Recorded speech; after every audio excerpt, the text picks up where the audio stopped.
An important thing to realize is that prior to the Supreme Court decision yesterday, Trump has been using tariffs under the Emergency Economic Protections Act to bully both foreign nations and also American companies to doing things for the benefit of, well, Trump.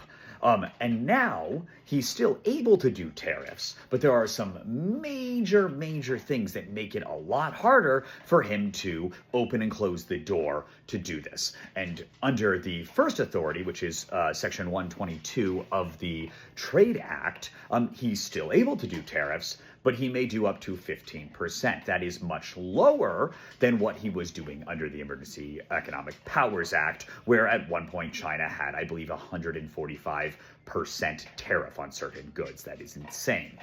Second off, if he wants to really target a country, he has to go through Congress under Section 301 of the Trade Act. And what has to happen is there has to be an investigation, which usually takes 4 to 6 months before he's able to impose these tariffs. But this is very different from the fact that he is no longer able to just say, I like you, no tariffs. I don't like you, high tariffs.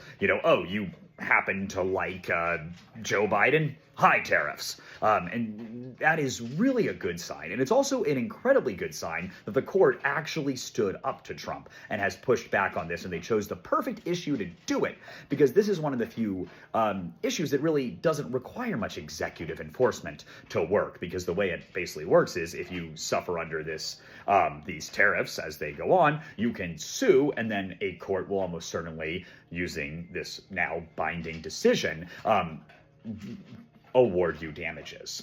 So that is going to be huge for actual enforcement happening across the nation if he were to continue to do this, and you will have a bunch of people suing for refunds, which is going to cause a whole bunch of chaos. And then most importantly to me personally, this is an incredible decision because it actually shows that the Supreme Court is willing to push back on on executive overreach. And that is a really good and important sign that I think we need to not lose sight of, because I know a lot of us have been despairing, looking at a lot of the judgments and decisions, particularly Trump v. U.S., which seemed to grant him presidential immunity, and seems to have a lot of possible consequences, and gone, oh my God, is democracy over? And it does look like the Supreme Court at least has a little bit of a backbone on this, and hopefully this will lead to more decisions. Particularly interestingly as well, Trump is getting angry and saying lots of nasty things about them. So if he loses their support, it's not going to help him.